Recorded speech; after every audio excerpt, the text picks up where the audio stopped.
Welcome to another episode of Piecing It Together, the podcast where we take a look at a new movie and try to figure out what movies inspired it.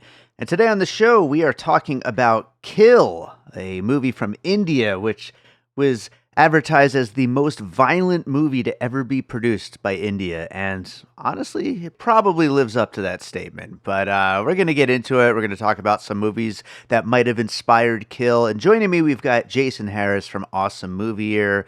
And we got a great conversation coming up. Before we get to it, though, I do want to remind you, as always, to make sure you are subscribed to Piecing It Together wherever you listen to podcasts. You can follow us on social media at PiecingPod.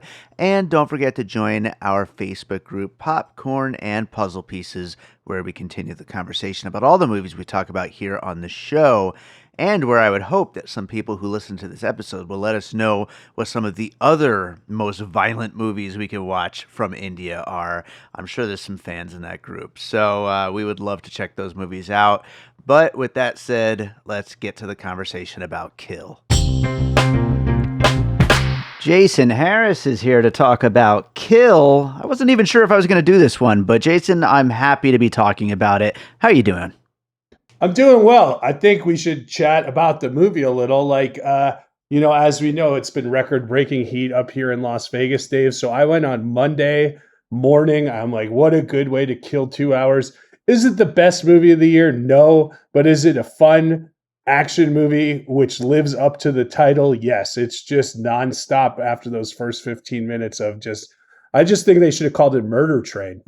That would be a good title for it. That would accurately describe, I guess Kill accurately describes what happens or too. Stab. But Murder Train would work, definitely. Yeah, I would rather see something called Murder Train, wouldn't you? Yeah, I'm all for that. That would be like a guaranteed ticket sale for me. Then again, there's probably a movie called Murder Train that we don't know about, and neither of us have seen it. But we should look into that. But anyway, yeah, this movie, I had seen a lot of hype for it as being the quote-unquote most violent movie that India has ever produced. And I haven't seen a lot of Indian films, so I can't really speak on that specifically, but it is extremely violent once the fun gets going. I'm glad you brought that up about we both just up front. We're not Bollywood experts. Sure. None of us, I mean, we could just throw RRR out as our piece, which I think I mentioned in the preview episode, because that's really like the most violent Bollywood or Indian film I've seen. And that's a much bigger epic in scope. But yeah, I mean, it does live up to the title. I don't think it's any more violent than a lot of the movies that you and I talk about regularly, the John Wicks and the Nobodies, right? Sure. Yeah, and it's like those, and I'm sure some of that might come up in our puzzle pieces here, but yeah, it's like those in that it is gleefully just nonstop violent once everything kicks off, and that's what makes this movie so much fun. But with that said, let's start getting into those puzzle pieces. What do you have for your first one? Well, I just figure I'm going to go from traditional to less traditional, right? So I'll start with the train movies, right? And we can just go back and forth on them. The first one, which I also mentioned on the preview episode, would be Strangers on a Train, the Hitchcock movie.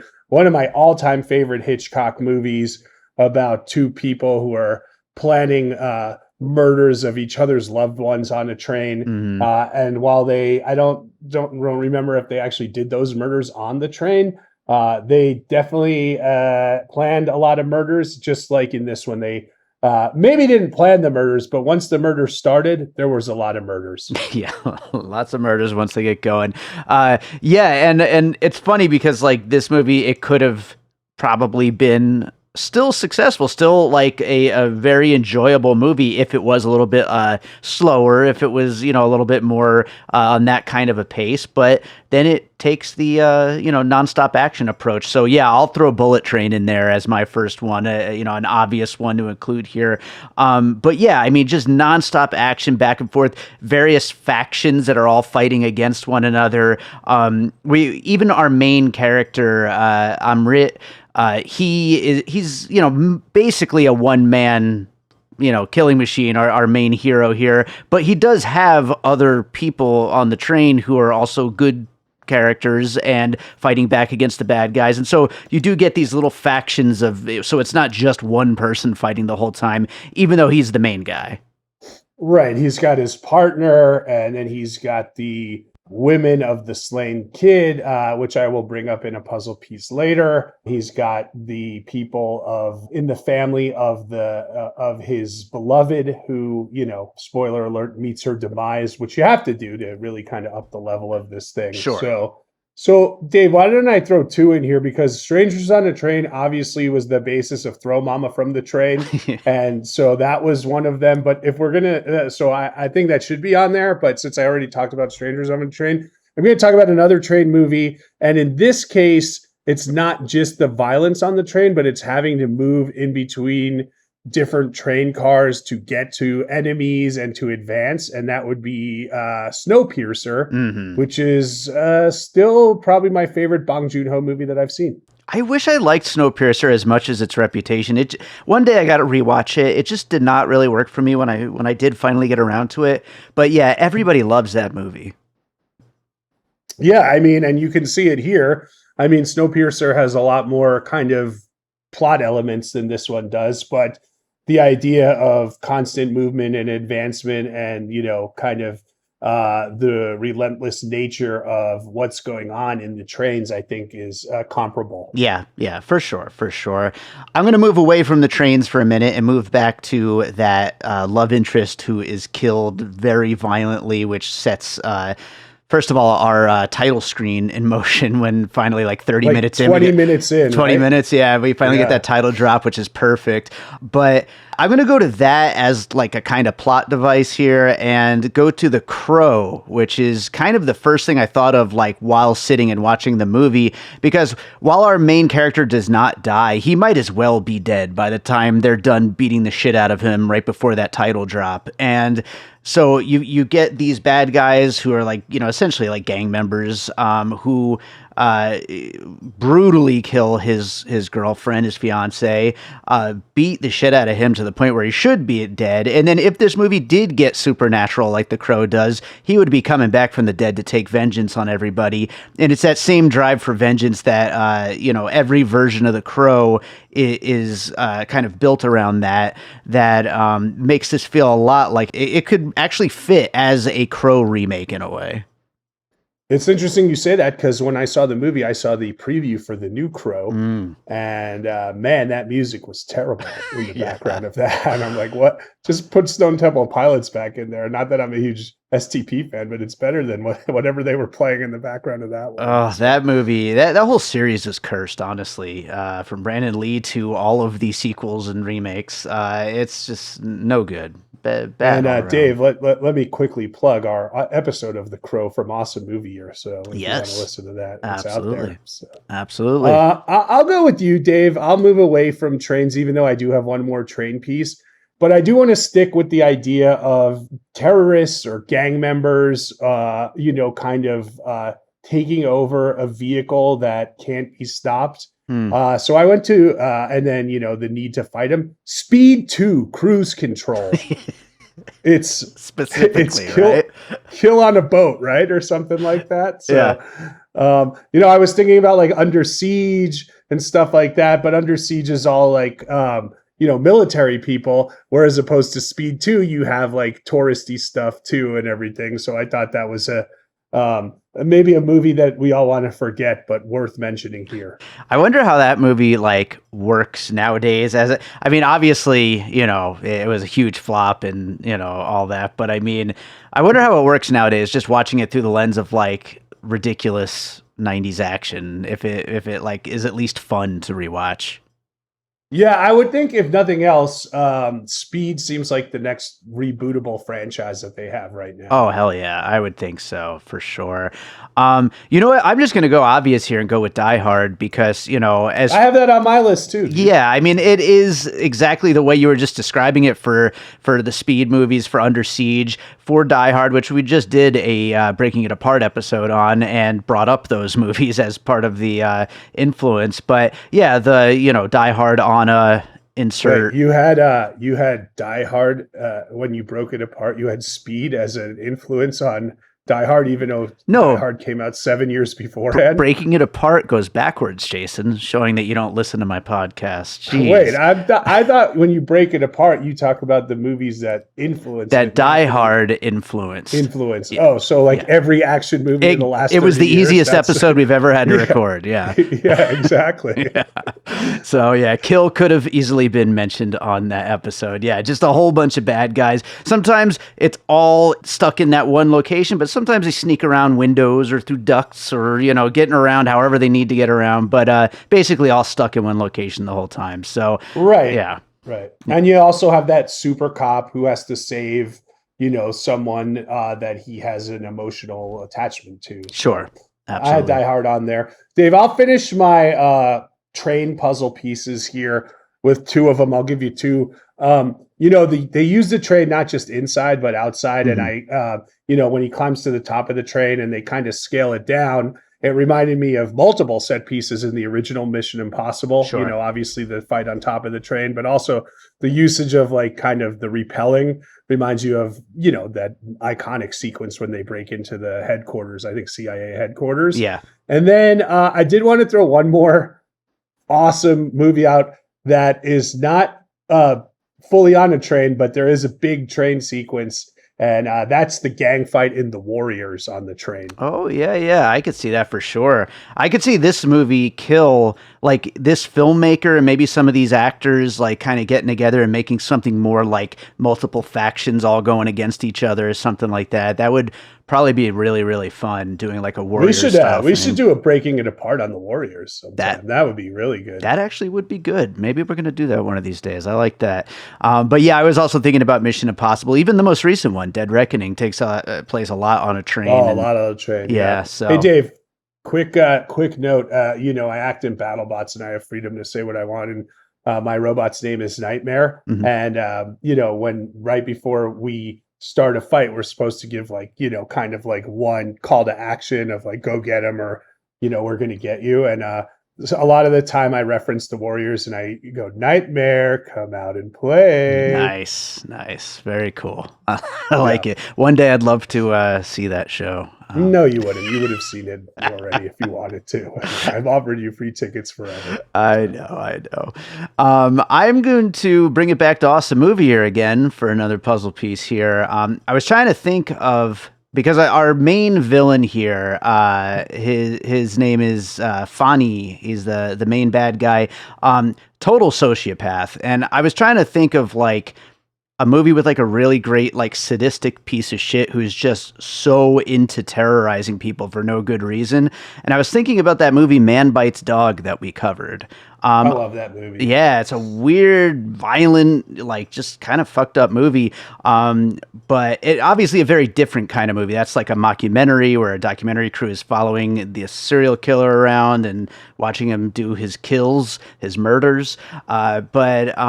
So it's a different kind of movie, but just that kind of character who is just so into killing people and just loves it. I thought of that one for that. All right. I'll stick with villains in this, and I'll give you a weird piece here, Dave. I was thinking of Out of Sight. Okay. Because, one, I love that movie. But also, there were two reasons. One, the other title, you could have called this a stab, because there's so much stabbing. Lots of it. And it reminds me of the scene when they're in prison and they're walking and the guy gets shivved. But also, you're talking about the bad guy who tries to attack the wrong good guy type thing. Oh, he's the business owner, you're going to get it. And that kind of reminded me of the whole Albert Brooks thing, like, who's the bad guy? Who's the good guy? Why are these guys just making it so much worse on themselves with every movement they make? That's true. That is true. They could have, on either side, could have gotten the situation under control one way or the other, but it just keeps getting worse and worse as it goes. So, yeah. Well, I got to say, one thing about these bad guys, and I mean, I guess Face Off could be a puzzle piece, because I was thinking like, man, whenever the bad guys, when someone dies, I don't think they have ever, I haven't seen many movies where the bad guys get so emotional and cry over their dead other bad guys. I mean, in Face Off, you had, they were brothers, Castor and Pollux Troy. So I could see like Face Off as a piece because Pollux, when he dies, Castor, gets so, but that's his brother. On this, they're like, they killed Benny, they killed Robbie, they killed this guy, and they're always crying. And I'm like, aren't you guys bad guys? Aren't you supposed to do the murders? Yeah, it's funny. They went on this train to do this big violent crime, and they never even considered one of them might get killed in the process. Like, that couldn't have ever happened. But right. Yeah, no, that's a good one. I like that. I'm going to go for an obvious one because it sets up one of my other ones I'm going to bring up later. So I got to get John Wick out of the way here. It's an easy comparison to make in a lot of ways. We've already been talking about it a little bit, but I wanted to specifically focus in on the big boss's dumbass nephew basically causing all the problems here. He set everything in motion by killing or messing with the wrong person. And they could have been in and out, done a crime, gotten away without any murder or whatever. But because the nephew messed up, now everybody's going to have to pay. And that's exactly what happens here. I thought that was his son. No, it's his nephew because he keeps calling him uncle. Well, no, they all call him uncle, but I thought that was his son because he keeps talking about how you were parenting me and you're finally showing me love at the wrong time and everything. Oh, so maybe you're right. Maybe they do all, but still, they all call him uncle. Yeah, so it's still because that actually ties into one of my puzzle pieces, which is something we recently covered on Awesome Movie Year, which is Gladiator, where the son obviously wants to take over and usurp and get all the power. Yeah. Yeah. Okay. I could see that. What do you think of the Gladiator 2 trailer, Jason? I didn't even watch it. I didn't watch it because one, I figure you and I are going to cover it when we do previews. Yeah. And two, I'm going to see it anyway. And I don't know why. Look, you got Ridley, you got Denzel, you got Paul Mescal. Like, let's go. I'm excited for it. Yeah. So stop with the nonsense, all the hate, if there is any. There is. The internet hates it because there's a rap song in the trailer. So, the racist internet, as usual. Yeah, I'm not gonna. I haven't watched it, but I think I've brought up on the on our preview episodes how tired I am of like the use of music in trailers. It's just always remixes or 80s songs slowed down, done by shitty singers with like some type of world industrial beat behind it. Yeah, that would have been way worse. I actually think they really did a great job of incorporating a orchestral rap song in there versus the slowed down thing that has been done to death over the last few years. Do you have a favorite rap song that uses orchestral backgrounds, Dave? Maybe Hate Me Now by Nas. That's a good one. That's a good one. Yeah. I like Exhibit. It's a shame you're only in the rap game for the money and the fame. Yeah, that was a good one. One. And the Jay-Z Unplugged album had a lot of kind of big orchestral sounds behind it, which I love too. Yeah, absolutely. Well, I brought up John Wick specifically so I could move on to talking about Sisu, which this movie was brought to us by Lionsgate, and in big letters in the trailer, from the studio who brought you John Wick. And just like with Sisu, it seems like Lionsgate is kind of picking up ultra-violent action movies about revenge from all over the world. And Sisu and now this are both really great examples of that, of like kind of capitalizing on the success of the John Wick series and finding new ways to have essentially very similar, just nonstop action, ultra violent revenge movies. And Sisu is awesome, and Kill is great. And I think they both fit into kind of like a little brand, like a little sub brand that Lionsgate is trying to put together. Yeah, that's a great piece right there. Do you like one better than the other? I probably like Sisu better, but Kill is a lot of fun too. I had a lot of fun with this movie. Yeah, I think I like Kill better, but one other reason I really like that piece, and I'm not going to spoil it, but Sisu has like some great kills, and Kill has the best kill of the year, and I think you know which one I'm talking about. Let's just say it's a flaming good time. Oh, yes. Hell yeah, that does rule, definitely. That's the best kill I've seen this year. Yeah, that is a great one. Well, I've only got one more piece. What else do you got? I got two, so I'll give you one now, and then I'll go last. So the guy who I thought was the nephew was the big bruiser guy, right? The big dude. That guy was great. Yeah, so what that reminded me of, and he's kind of wreaking havoc, and then these old ladies just kind of take him out right in the middle when he's not looking, and that kind of brought me back to Raiders of the Lost Ark, where the guy's just like twirling his sword, like being all intimidating, and then Indiana Jones just shoots him. Yeah. Just that kind of like, hey, look at this big bad monster, and you're like, whatever, Yeah. we'll just get him. Yeah, I love that. Yeah, and this movie, it's got plenty of humorous moments like that, which I definitely appreciated because, like we're saying, I mean, once you get that first 20 minutes or so of story, it is essentially just action nonstop. So you need something. Which is what that's all I wanted. I Yeah. mean, there was some flashbacks with the girlfriend and those first 20 minutes. And I'm just like, let's just go. Just get to the kill.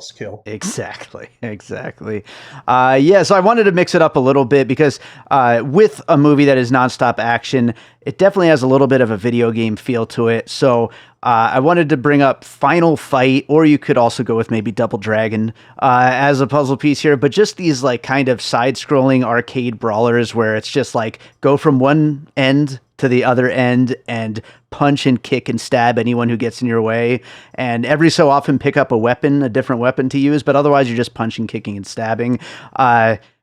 It's done really well though, with some like really great choreography, and makes good on that kind of a setup. Okay, I don't know it. I know what Final Fantasy and from back in the day, but that's that's all I remember. Yeah, well, these are the kind of games where you'd put the quarters in and just fight as far as you can. Maybe the Teenage Mutant Ninja Turtles game or something like that. What was the one with Zangief? I like that game a lot. That's Street Fighter. Yeah. Technically, Final Fight is a spin-off of Street Fighter. So I know Street Fighter, but I'm talking about one that was from the 80s that was like a machine game where you could be one of three players. That's Final Fight. That's it. Oh. Yep. Hey, I love that game. There you go. You know it. There you go. Yeah, I did know it. Right well, Dave, I think you'll be happy with my last piece. So we mentioned that kill, which we're not going to spoil, but let's just say this guy sometimes, he can't always stab. He has to use some odds and ends on the train, whatever he can find to do murders. And that, of course, brings me to MacGruber. So just using whatever's around to make the best of the bad situation. So you may not know this. I have brought it up on the show before, but I've never seen MacGruber. I think you should come over and watch it because it's hilarious. I am sure I will love that movie. Everything I've ever seen or heard of it, it looks hilarious. I don't know why I've never seen it, but I guess it's like a rainy day movie. I will definitely come over and watch it with you sometime. It's very funny. The audience might like to know I'm recording this podcast without a shirt on. And Dave, when you come over, that's what you're in for. Oh boy, I can't wait. Well, I'll read through the list of puzzle pieces we just talked about, and then we'll get into some closing thoughts. We started off with a bunch of train stuff. Strangers on a Train, Bullet Train, Throw Mama from the Train, Snowpiercer. Then we got into The Crow, Speed 2, Cruise Control, and the original Speed, Under Siege, Die Hard, Mission Impossible, The Warriors, Man Bites Dog, Out of Sight, Face Off, John Wick, Gladiator, Sisu, Raiders of the Lost Ark, Final Fight, and MacGruber. Getting into just a lot of action, really, from beginning to end here. Considering this movie is just, like the title says, a bunch of kills on a train, we really broke it apart, Dave. I feel like we did. I feel like closing thoughts, we got to talk about the fact that Chad Stahelski is producing a remake of Kill, an American English language remake of Kill.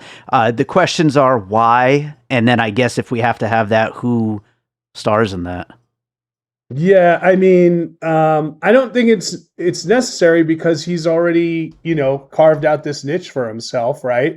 And I think we've obviously mentioned so many American movies that are like this, and I mean, we bring up that fight sequence on Nobody like a lot in the bus, and this feels like and that's John Wick adjacent, right? Sure. So I feel like this is unnecessary.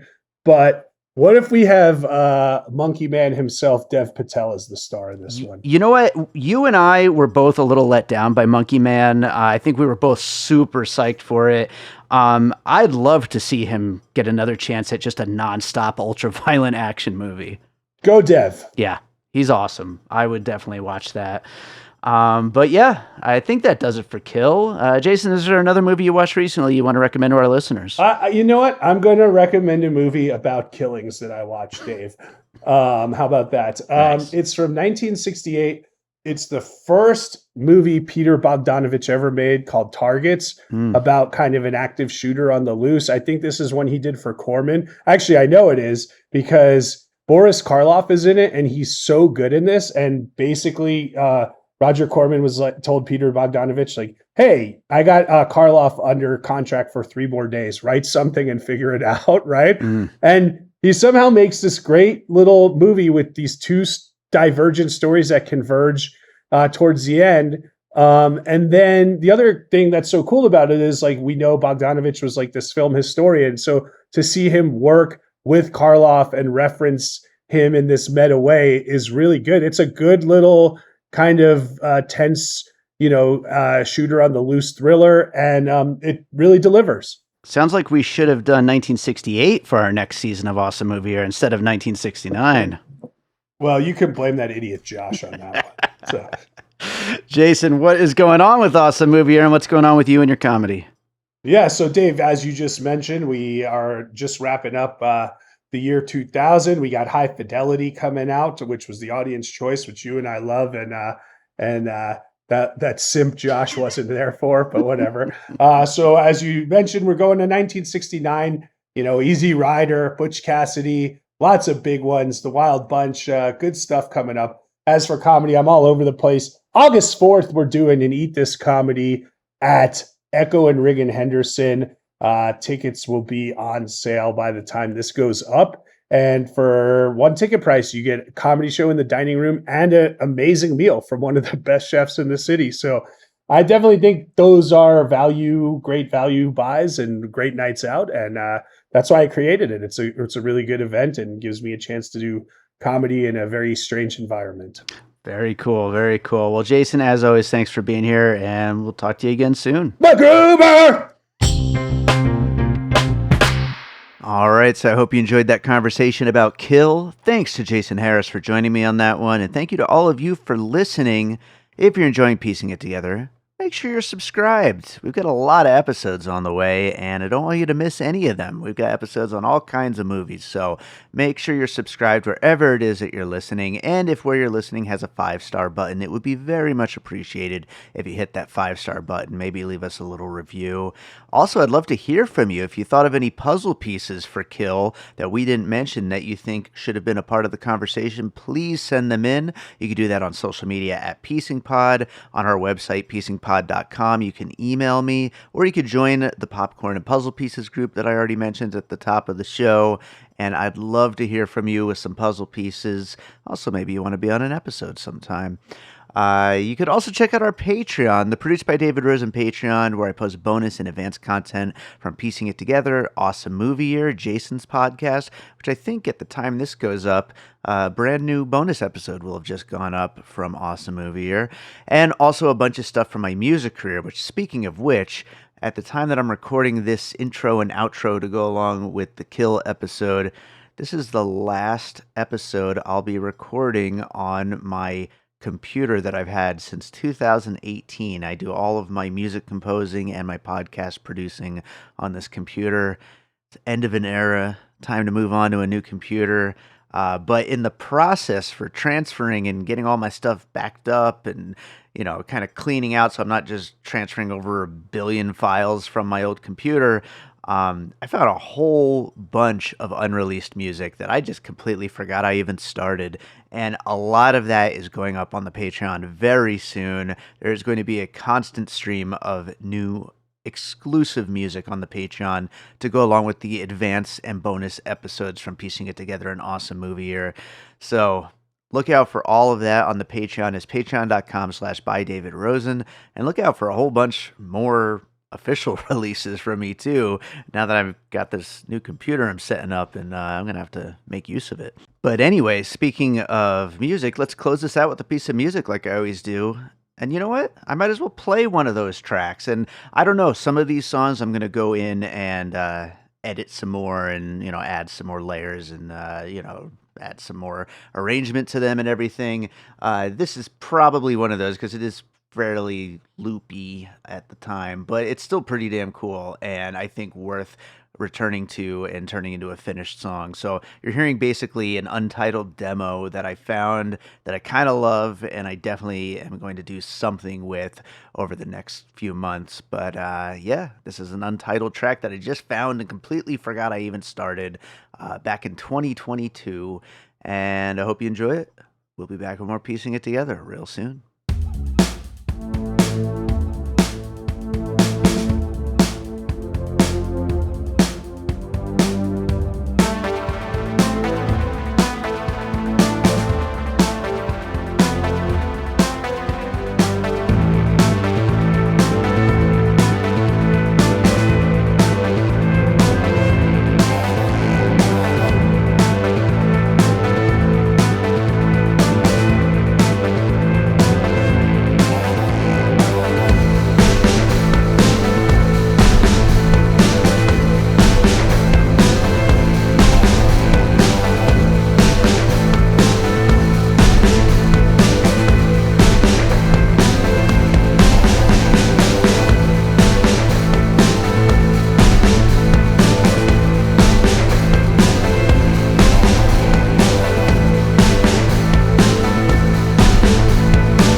An All Points West production, produced by David Rosen in Las Vegas.